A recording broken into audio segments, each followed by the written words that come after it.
Hello everybody and welcome to another video. So in this video we're going to be talking about narrative play, Crusades, and why it's really cool. So if you like that kind of thing, hit that subscribe button, grab a brew, and let's get waffling.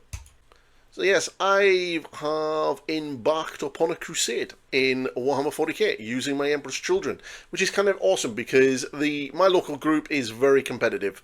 A lot of them are very sort of tournament focused, match play, that kind of thing. So it's pretty cool to see a lot of them wanting to jump in and do a little bit of narrative in regards to the Crusade system.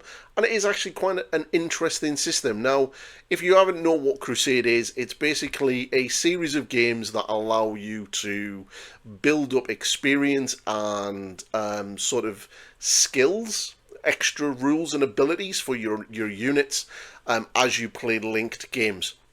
It's kind of like a bit of like a roleplay type thing, a little thing sort of Necromunda Mordheim added into 40k, which is kind of interesting. And in your codex, every single army will have a Crusade section, which will give you a sort of an additional set of rules for you to use, and you kind of choose one of the narrative books.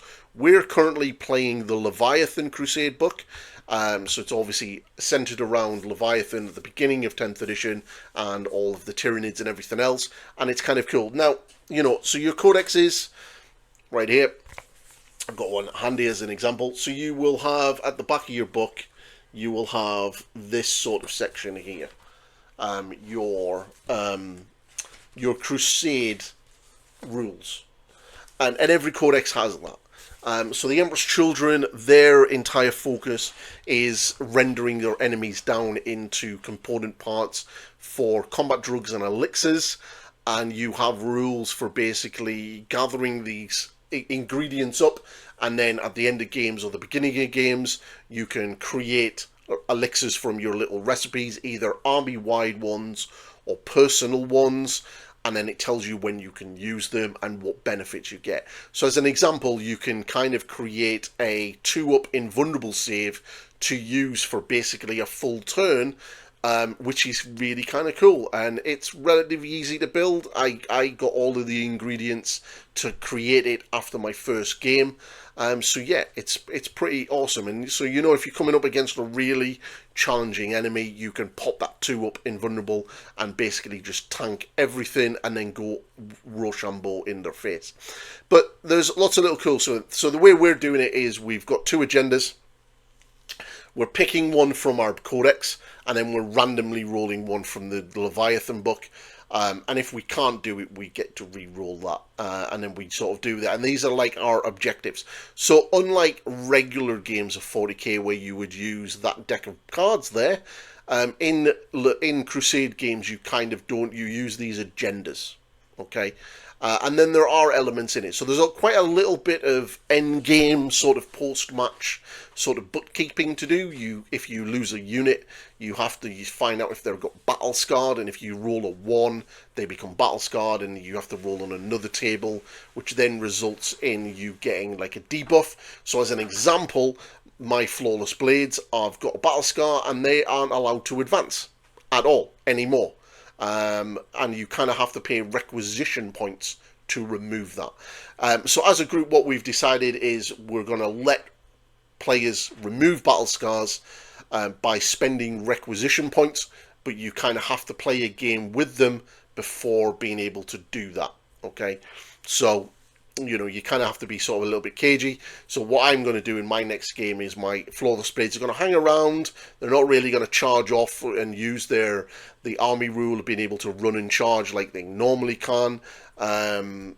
So instead, what I'm going to do is hang them back, sort of use them as more of a defensive mode, and then at the end of the game, pop that one RP and get rid of that battle scar and allow them then to have the freedom that they should have, and hopefully gain a little bit of XP. So exactly, your units are going to gain XP and they are going to work up through levels and get battle honors and extra rules and extra abilities and all of this kind of stuff.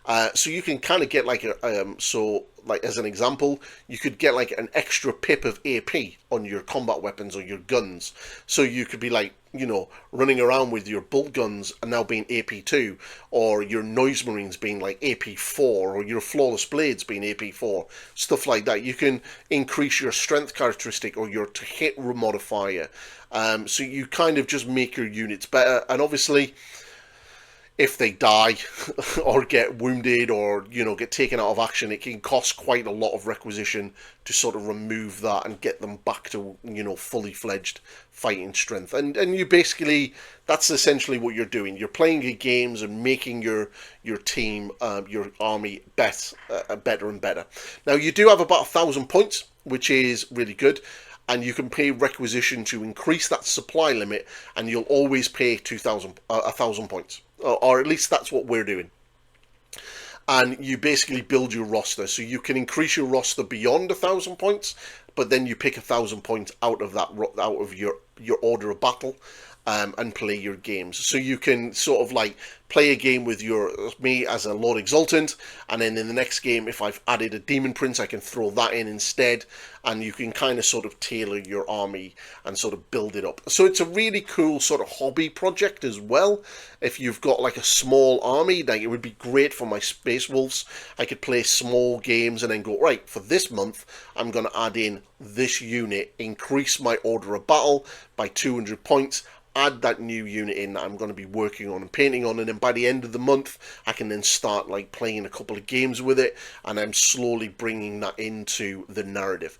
So yeah, it's pretty cool. So it's really quite fun. It's an interesting system. I quite like it. There is a lot of bookkeeping, I will say that, but if you've played games like Necromunda or Mordheim, you'll kind of enjoy it. So yeah, thought I'd just share my experiences of Crusade. And if you are new to 40k and don't know what it is, check out the Crusade section of your rulebook. They are actually up on the website on Warhammer Community. You can actually go there to the 40k section in the downloads and actually download the Crusade rules for free, which is really cool. You just need to get one of your books. I am really excited to get the Armageddon Crusade book, because Armageddon, you know, it's Armageddon. Like Armageddon's such an iconic battle field and war zone in Warhammer 40k that I think that book will be good, and the lore in that book alone would be really, really interesting to read as well. So yeah, I'm really looking forward to getting my hands on that one, and then running my Space Wolves in that Crusade, which is what my aim is for that, which would be super cool. So yeah, if you are new to it and you've not really checked it out, I would suggest having a look at it. It's kind of interesting, and it's definitely I'm kind of enjoying it. Even though my first game wasn't very good, I got absolutely smashed by Tyranids, and ended up getting 4 of my units getting battle scarred. It was not great. So yeah, and some of the scars are really, really bad. As an example, for one of the units, if you get battle scar, or a deadly scar or a scarred, and you roll the lethal, it means that your opponent is always going to get lethal hits against that unit. They're always going to auto wound you. It's like, what? So some of them are pretty brutal, and obviously, you know, you either kill the unit off, and then pay the requisition to get the battle scar, the scar removed. But yeah, but that's the video. If you are liking what I'm doing, please like, subscribe, and share, and all that good stuff. And thank you for all support. We are slowly growing, and remember, I am doing a giveaway when we hit 5,000 subscribers, so it's just over 500 to go, and then we will do that. Hopefully we can get there before the end of the year, and it would be really super cool, and someone will get a really big box of miniatures. So that's the video, and I will catch you all in the next one. Goodbye for now.